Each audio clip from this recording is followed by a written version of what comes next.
Hey guys, I'm down in my basement, and as promised, I am going to show you how I'm starting my seeds this year in a way that everybody can do it. So here's what you need. You need some potting mix. I got this Pro Mix from Menards. It's compacted, so there's a lot more in it than you think. I think the bale weighs like 35 pounds or something like that. It's pretty heavy. But this is a great value. You can use pretty much any potting mix you want. I don't recommend using a seed starting mix. You definitely want something that says potting mix on it. Then you need a milk jug.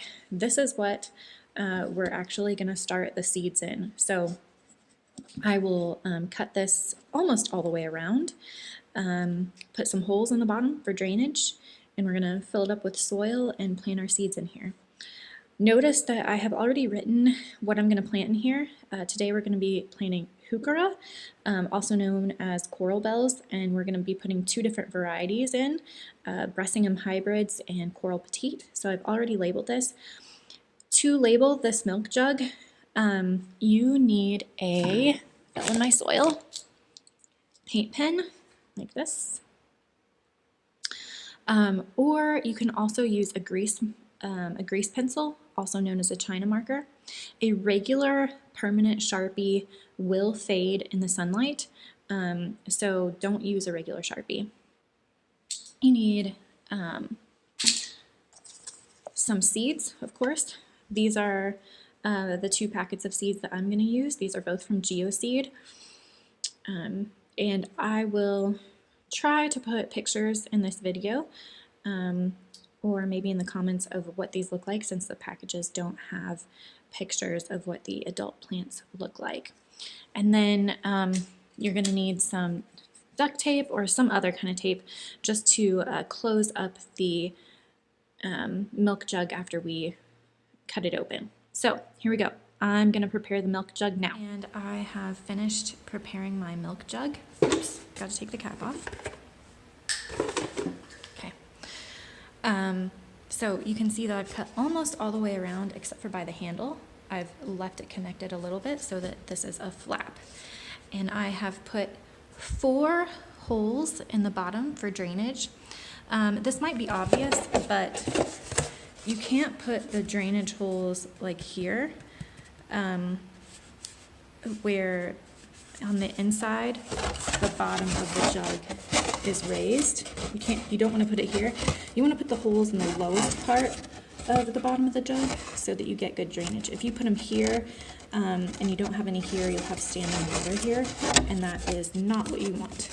Okay, so 4 decently sized holes that I made with my scissors. All right, so now I'm ready to fill this with moist potting soil, and I had to add some water to my Pro Mix soil. I keep it in this bin, this locking bin, and I just want to show you that it's moist, so it sort of clumps together a little bit if I squeeze it, but it's not like soaking wet. Okay, and I'm gonna fill the bottom half of my milk jug up with this potting soil, and then I'll show you how I put the seeds on. Okay, I'm back. I have filled my milk jug with the moist potting soil and kind of tamped it down with the back of my hand so that the surface is more even. And now I've cut open my Bressingham hybrids coral bell packet, and this is what's in it.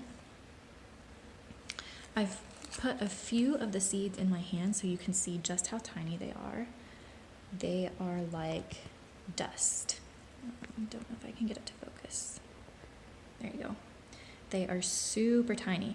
There's actually 1,000 seeds approximately in this little tiny bag.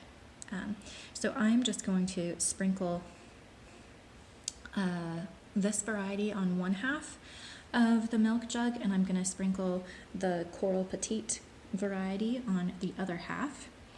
And then I'm just going to firm them down with my hand so that they make good contact with the soil. And that's it. I'm not going to cover them or anything. I'm just going to firm them down into the soil to make sure that they make good contact, and then I'm going to close this milk jug up with some duct tape. So here I go. All right, guys, here is my finished product. So I just put duct tape all the way around. You can see that I kind of covered a little bit of my label. I didn't plan that out very well, but that's okay.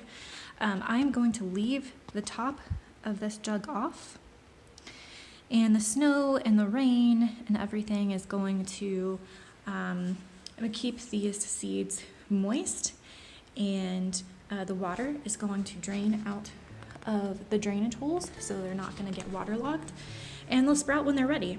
And once they have a couple of sets of true leaves, then assuming that everything goes right, I'll post another video of me transplanting these out into the yard. Hope y'all are having a great day.